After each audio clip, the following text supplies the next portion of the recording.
এদিকে প্রাথমিক নিয়োগ দুর্নীতি মামলায় লিপস অ্যান্ড বাউন্সের যোগ। লিপস অ্যান্ড বাউন্সের 4টি কোম্পানি ইডির স্ক্যানারে এই 4টি কোম্পানির ডিরেক্টরদের কেন্দ্রীয় এজেন্সি জিজ্ঞাসাবাদের জন্য তলব করেছে। এই সংস্থাগুলির ডিরেক্টরদের জিজ্ঞাসাবাদের জন্য তলব করেছে কেন্দ্রীয় এজেন্সি। 4টি কোম্পানির অ্যাকাউন্ট থেকে লিপস অ্যান্ড বাউন্সের অ্যাকাউন্টে টাকা জমা পড়েছে। তদন্তকারীরা জানতে চান কেন টাকা দেওয়া হয়েছিল, লিপস অ্যান্ড বাউন্সের সঙ্গে এই 4টি কোম্পানির কোনো ব্যবসায়িক চুক্তি ছিল কিনা, লিপস অ্যান্ড বাউন্স থেকে কী ধরনের পরিষেবা মিলেছে, নথি সহ আধিকারিকদের তলব করা হয়েছে বলে ইডি সূত্রে জানা গেছে।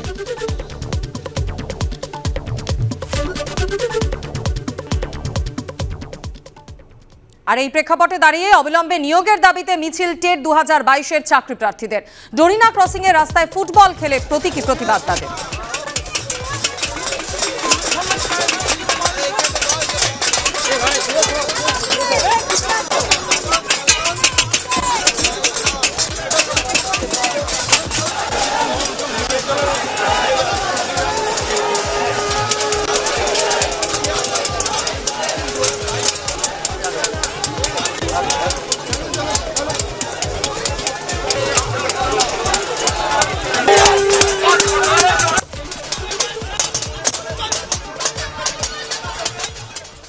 হাতে ফুটবল নিয়ে, থালা নিয়ে, স্যান্ডো গেঞ্জি পরে তারা প্রতিবাদ করছেন। এই মুহূর্তে আমরা যেটা দেখতে পাচ্ছি যে মুখ্যমন্ত্রী মমতা বন্দ্যোপাধ্যায়ের প্রতীকী একজন রয়েছেন এবং এর পাশাপাশি যিনি রয়েছেন তিনি চেয়ারম্যান প্রাথমিকের নিয়োগের চেয়ারম্যান, তার জায়গাতে এসছেন এবং সেই নিয়ে চাকুরি প্রার্থীরা তার সামনে রাস্তায় শুয়ে আছেন।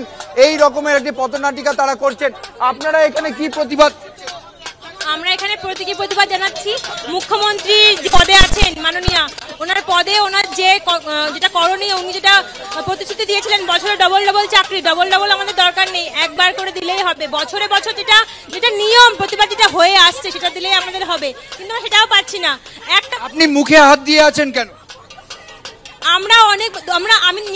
আমি নিজে 2022 টেট পাস স্বচ্ছভাবে পাস করেছি। আমাদের পক্ষ থেকে সহপাঠীরা আমরা সহযোদ্ধারা অনেকবার গেছি, নবান্নে গেছি, কালীঘাটে গেছি, পর্ষদ সভাপতি অফিসে গেছি, কিন্তু কোনো রকম সদুত্তর আমরা পাইনি। ডেপুটেশন জমা দিয়েছি 8 থেকে 10 বার, কিন্তু কোনো সদুত্তর পাইনি আমরা। আমাদের ইন্টারভিউ নোটিফিকেশন এখন প্রকাশ হলো না, 2024-এর আবার টেট না হয়ে গেল। আরো একজন রয়েছেন, তার সঙ্গে কথা বলবো। আপনি এখানে যার ছবি লাগিয়েছেন তিনি কে এবং চোখে হাত দিয়ে আছেন কেন? ইনি হচ্ছেন আমাদের পর্ষদ সভাপতি সম্মানীয় গৌতম বাবু।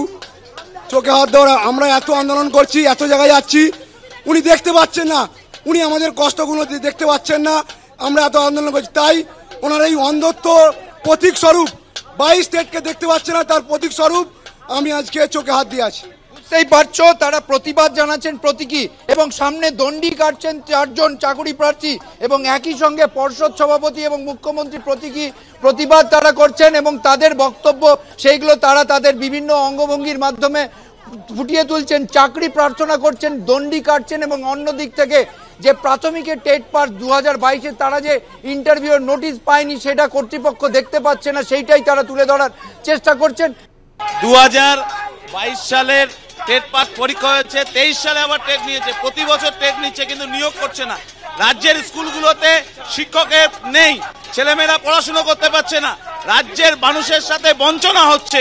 এই বঞ্চনার প্রতিবাদে বেকারদের চাকরির দাবিতে রাস্তায় প্রতিদিন বাংলার যুব সমাজ। বছরের শুরু করে সারা বছরই একই জিনিস চলছে, এই অসভ্যতামি করছে রাজ্যের সরকার। এর বিরুদ্ধে প্রতিকার চাই, লড়াই চাই। ছেলেমেয়েরা লড়ছে, লড়ে নিজেদের হক আদায় করবে আর চোরেদের জেলে ভরবে, এটাই আমাদের বক্তব্য। এখানে বিক্ষোভ চালানো হবে না। বঞ্চিত মানুষের লাইন দিনের পর দিন বাড়ছে, বঞ্চিত মানুষের, অত্যাচারিত মানুষের লাইন দিনের পর দিন বাড়ছে, তাই আন্দোলন বাড়বে, বিক্ষোভ বাড়বে, এতে অনেক কিছু হবে।